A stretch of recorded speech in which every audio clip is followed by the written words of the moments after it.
So hey guys once again welcome back to your own channel guys. CUET 2022 जो aspirants हैं, जो बच्चे preparation कर रहे हैं, जो इस बार इसमें अपीयर होंगे, उनकी मुश्किलें थोड़ी सी अभी लगातार हिली डुली हुई स्थिति है। एक तो ये बच्चे ऑलरेडी बोर्ड एग्जाम के अंदर हैं, ऊपर से फिर इनको प्रिपरेशन भी करना है, दो तरफ ध्यान रखना है। और चेंजेस जो है ये बड़ा पेचीदा है, क्योंकि एनटीए बार बार ऐसे चेंजेस थोड़ा बहुत ला रही है जो कि बिल्कुल सही नहीं है मेरे अकॉर्डिंग। खैर, अभी एक बड़ा बदलाव आ गया है। एक पर्टिकुलर सेक्शन के लिए एनटीए ने जो सिलेबस है उसको उन्होंने कंप्लीटली जो है वो चेंज कर दिया है। जनरल टेस्ट में जो सेक्शन 3 जो है उसमें पूरा बदलाव हुआ है। अब मतलब एक नए तरीके से सारा चीज होगा। पहले क्या था मैं आपको पूरा बताता हूं। पहले तो ये कंप्लीटली चेंज हुआ है। पहले क्या था कि सेक्शन 3 जनरल टेस्ट में क्या था कि टोटल 75 क्वेश्चंस आने थे, जिसमें से एक स्टूडेंट को 60 क्वेश्चंस अटेम्प्ट करना था। और ये जो 75 क्वेश्चंस होते थे ना, ये 75 क्वेश्चंस 5 डिफरेंट सेक्शंस में बटे हुए थे। ठीक है, यानी कि हर सेक्शन में 15 क्वेश्चंस होते थे और जिसमें से होने थे और 15 में से 12 क्वेश्चन अटेम्प्ट करना था। अब क्या हो गया कि अब ऐसा बिल्कुल भी नहीं है।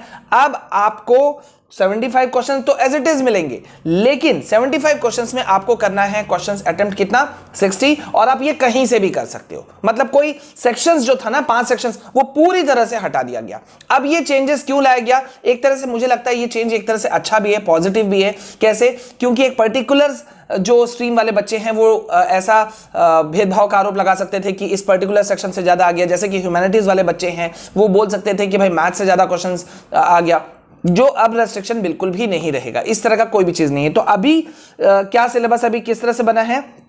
अभी के अकॉर्डिंग सेक्शन 3 जनरल टेस्ट में general knowledge, current affairs, general mental ability, numerical ability, quantitative reasoning, geometry, mensuration, logical and analytical reasoning वगैरह, ये सारा कुछ होगा। ठीक है, तो खैर टेंशन लेने की कोई भी बात नहीं है, बिल्कुल भी टेंशन लेने की बात नहीं है इस सेक्शन पे, क्योंकि अब एक तरह से ये चीज को बेनिफिट ही हुआ मेरे अकॉर्डिंग स्टूडेंट्स के। बस गड़बड़ी ये है कि इस तरह का चेंजेस बार बार नहीं होना चाहिए, नहीं तो बच्चों का माइंड जो है वो डाइवर्ट होता है।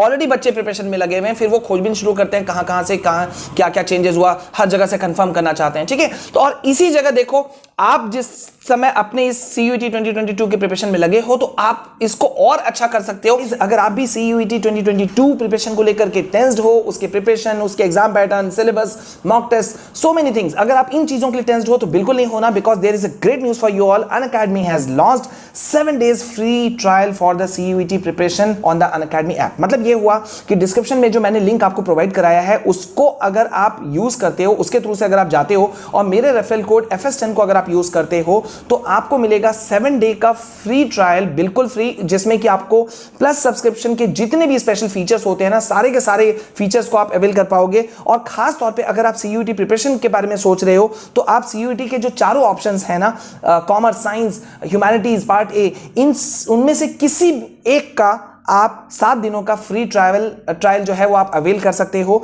इसमें आपको प्लस के जितने भी रिकॉर्डेड क्लासेस होते हैं ना टॉप एजुकेटर्स के, वो आप उनको आप देख सकते हो, उनको आप यूज कर सकते हो, आपको उन सभी का एक्सेस मिलेगा। आप अपने प्रेफरेबल लैंग्वेज, इंग्लिश या हिंदी, किसी में से एक में भी आप अपने क्लासेस को अटेंड कर सकते हो। ठीक है, सो गाइज, मतलब ये हुआ कि आपको बहुत सारे बेनिफिट्स मिल रहे हैं। पीडीएफ नोट्स आपको मिल रहा है, even you can download those PDF notes as well. और साथ ही साथ में मॉक टेस्ट वाला जो मुद्दा है, वो मॉक टेस्ट को आप अटेंड कर पाओगे, आप समझ पाओगे कि सीयूईटी का एग्जाम पैटर्न कैसा है और किस तरह के ये मॉक टेस्ट होते हैं। तो सारी चीजों का आप यूज कर सकते हो। तो जल्दी से जाओ, जो डिस्क्रिप्शन में मैंने लिंक दिया है उसको यूज करना, मेरे रेफरल कोड FS10 को यूज करना, और इस 7 दिनों के फ्री ट्रायल को बिल्कुल आप यूज कर लेना। ठीक है, तो मुझे ऐसा लगता है, देखो ये जो अब जो रहेगा ना 75 क्वेश्चन में जो 60, इसमें जो अगर आपके दिमाग में है कि किस पार्ट से ज्यादा क्वेश्चन आएंगे, तो मुझे ऐसा लगता है, ये मेरा पर्सनल एक्सपीरियंस, मैं अपना बता रहा हूं कि मैक्सिमम क्वेश्चंस जो, मतलब ऑब्वियस ही बात है 75 क्वेश्चन है, 60 अटेम्प्ट करना है, तो मुझे लगता है 25 से 30 क्वेश्चंस करंट अफेयर्स के हो सकते हैं। ठीक है, करंट अफेयर्स या जीके के हो सकते हैं। 20-15 आसपास में रीजनिंग, लॉजिकल, एनालिटिकल वगैरह, वर्बल, नॉन वर्बल वगैरह उसका हो सकता है, और इसी तरह से बाद बाकी भी रहेगा।